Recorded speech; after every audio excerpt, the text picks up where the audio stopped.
इकौना में पूर्व प्रधान स्वर्गीय मोतीलाल राजभर की 13वीं पुण्यतिथि पर श्रद्धांजलि सभा। कई दिग्गज नेताओं ने दी श्रद्धांजलि। श्रावस्ती जनपद के इकौना क्षेत्र के ग्राम पंचायत पूरे मनसाराम मजरा ककरा में बुधवार को पूर्व प्रधान स्वर्गीय मोतीलाल राजभर की 13वीं पुण्यतिथि के अवसर पर श्रद्धांजलि सभा का आयोजन किया गया।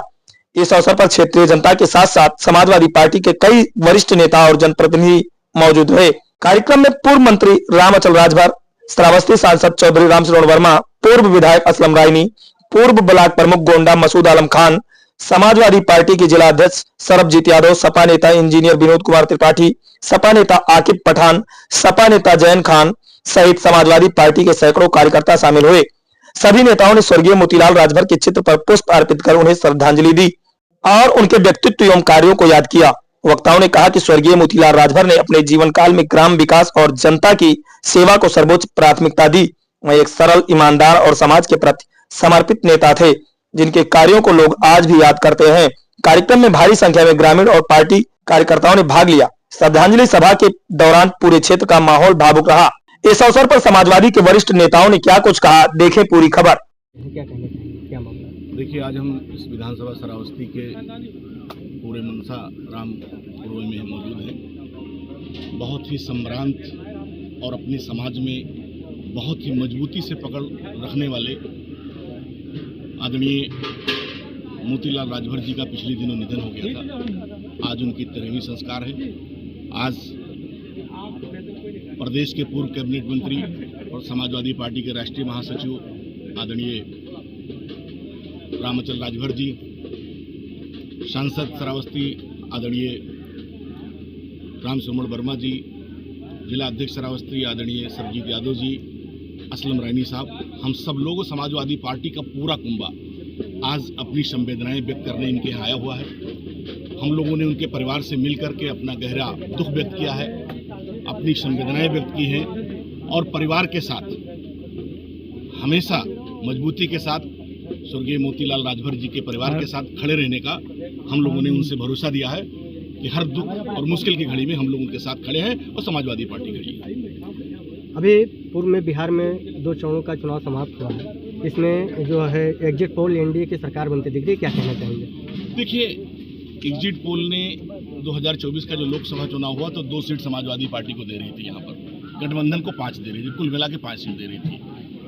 जीतते कितने हम लोग 43, 45, 44 सीट, है ना। तो ये कुछ नहीं है, ये तो मनोरंजन के लिए दे देते हैं, क्योंकि वो 2 दिन के लिए उनको पैसे मिल जाते हैं और उसके बाद में रिजल्ट सब लोग जानते हैं कि बिहार में भारी मतदान हुआ, वहाँ परिवर्तन होगा। कल आप देखिएगा, नई सरकार बनेगी और तेजस्वी यादव के नेतृत्व में वहाँ नई सरकार बनने जा रही है। राजधानी दिल्ली में हुए विस्फोट में लाल किले के सामने, जिसमें श्रावस्ती का लाल भी शहीद हुआ है, इस पर आप कहना? देखिए, बहुत दुखद है और ये भारत सरकार की इंटेलिजेंस की फेल्योर है कि पुलवामा हुआ, फिर पहलगाम हुआ, बड़ी घटनाएं हुई, उसके बाद भी सरकार ने इसके तरफ ध्यान नहीं दिया। हमारे जो गृह मंत्री जी थे वो ज़्यादातर समय बिहार में बैठ करके अपना समय दिया, उन्होंने देश की आंतरिक सुरक्षा पे समय नहीं दिया। और बड़ी दुख की बात है कि जितने लोग उसमें शहीद हुए, मारे गए, सारे लोगों की मेरी मांग है भारत सरकार से कि सबके परिवार को एक सरकारी नौकरी दी जाए, 50 लाख रुपये का मुआवजा दिया जाए। और विशेष तौर से जो हमारे श्रावस्ती का लाल दिनेश कुमार मिश्रा जिसकी शहादत हो गई है, उसमें हम उनके परिवार के प्रति अपनी पूरी संवेदनाएं व्यक्त करते हैं, अपना दुख व्यक्त करते हैं। उस परिवार के साथ हम और हमारी समाजवादी पार्टी खड़ी है। हम सरकार से मांग करते हैं कि 50 लाख रुपये भारत सरकार दे, 50 लाख रुपये योगी जी की सरकार दे, उनके परिवार को एक सरकारी नौकरी दे, क्योंकि दिल्ली में जो कोई जाता है वो अपने परिवार का भरण पोषण के लिए ही काम करने के लिए जाता है। तो इसलिए और इसकी न्यायिक सही से जांच हो, जो लोग दोषी हों उनको कठोर सजा दी जाए, इसमें कोई रियायत न की जाए। तेजस्वी यादव से कौन कौन लड़ रहा था? प्रधानमंत्री लड़ रहे थे, 5 मुख्यमंत्री लड़ रहे थे, सैकड़ों केंद्रीय मंत्री और राज्य स्टेट्स के मंत्री लड़ रहे थे, सैकड़ों सांसद लड़ रहे थे, सीबीआई लड़ रही थी, ईडी लड़ रही थी, इनकम टैक्स लड़ रहा था। सबसे एक लड़का से इतने लोग लड़ रहे थे। लेकिन चूंकि बिहार की जनता तेजस्वी के साथ थी, वहाँ पर बेरोजगारी का मुद्दा सबसे बड़ा था, तो इसलिए कल 14 तारीख में 12 बजे के बाद में बिहार में तेजस्वी की सरकार बनती नजर आएगी। मैं उसी दिन पीड़ित परिवार के यहाँ गया था और बॉडी मेरे सामने ही वहाँ से आई अभी दिनेश मिश्रा जी 2-3-4 दिन पहले ही घर से दिल्ली गए थे और दिल्ली में जाकर उनको यह नहीं मालूम था कि उनका वहीं पर समाप्त हो जाएंगे, उनकी डेथ हो जाएगी।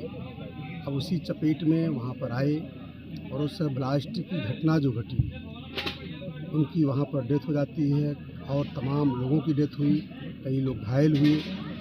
आज श्रावस्ती में हम सभी लोग जब घर गए थे तो पूरा पीड़ित परिवार जिस तरीके से सदमे में है, अभी मात्र 30-32 साल उम्र थी, आज 2-3 बच्चे उनके पास, छोटे छोटे बच्चे हैं।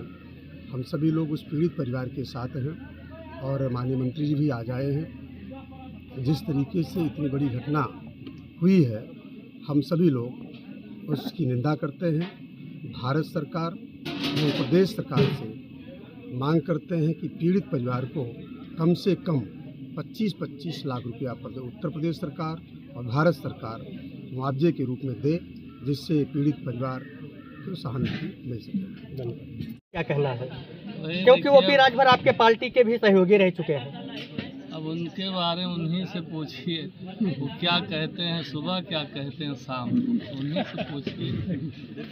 चलो बोलिए। साथ ही साथ जो लाल किला के सामने जो बड़ी घटना हुई है, उसमें श्रावस्ती जिले के एक लाल श्री दिनेश मिश्रा का भी स्वर्गवास हो गया, तो उनको श्रद्धांजलि देते हुए उनके परिवार को ये दुख सहन करने की कुदरत शक्ति दे और उनके साथ भी जो है समाजवादी पार्टी उनके परिवार के साथ पूरी तरह